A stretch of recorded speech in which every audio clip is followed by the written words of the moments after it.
Kevin Costner has a lot riding on the success of Horizon, an American saga, but that doesn't mean he's sitting uneasily in his metaphorical saddle.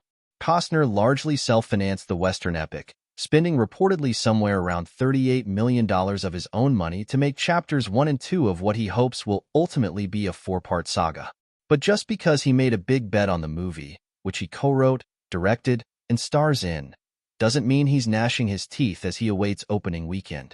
For him, the fact that he made the movie exactly as he wanted to, after decades of trying to do so, is success enough. I've lived with movies and what happens to them on their opening weekend, he tells Entertainment Weekly. If we put so much pressure on that, we're bound to be disappointed. I'm really happy that Horizon looks like what it's supposed to look like, and that's the way it'll look the rest of its life. And that's really important to me in this process. Would I love that it would be highly successful? He continues. Of course, I'd like that. My ego would like that. Everyone would like that. But I am happiest that the movie that you and I are talking about looks the way I want it to look. Chapter 1 introduces the wide ensemble of Horizon, an American saga, lone cowboy Hayes, Costner, who can't resist helping a woman and child in need. The survivors of a massacre, Frances Kittredge, Sienna Miller, and her daughter. The Apache warrior Pine-Sene, Owen Shoe Crow, and his followers, driven to violence by intruders in their homeland. The men of the U.S. cavalry, including the noble Trent Gephardt, Sam Worthington, the murderous, vengeful Sykes brothers, and the exhausted members of a wagon train led by Matthew Van Wyden, Luke Wilson. For Costner, it's a saga of the frontier and the American West that grants audiences an intimate view of those who tried to make their fortunes with westward expansion and those who suffered greatly in its wake. The story has an inevitability to it. I just know inherently, intuitively, that every town in America started like this, he reflects. Somebody put a stake in the ground for some reason, and Native Americans had their homes in the best places along the river. So, it's not surprising that we come along and go, God, this is a really nice place. It's not based on true stories, but everything I'm doing happened a million times.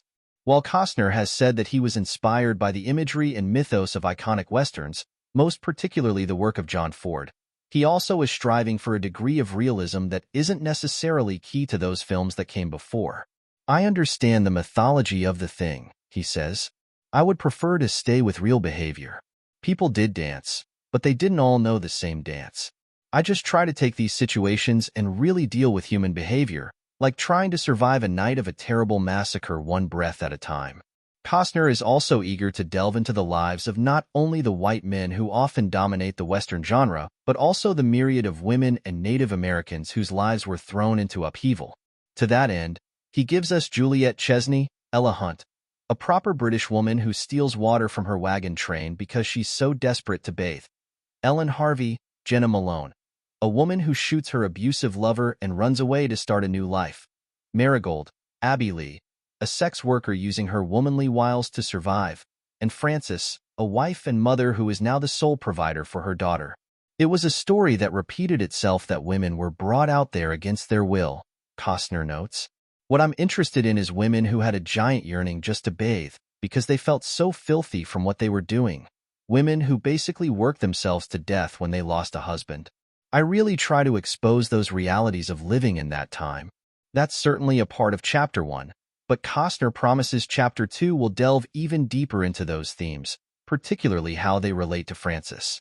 Costner recently rewatched the second film and says, I satisfied myself that it's as good if not better than Chapter 1.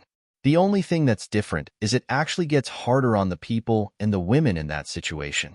It just keeps getting harder.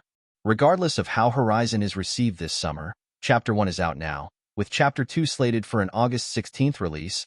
Costner is forging ahead with his plan to make 4 total films. He's already shot 13 days of Chapter 3.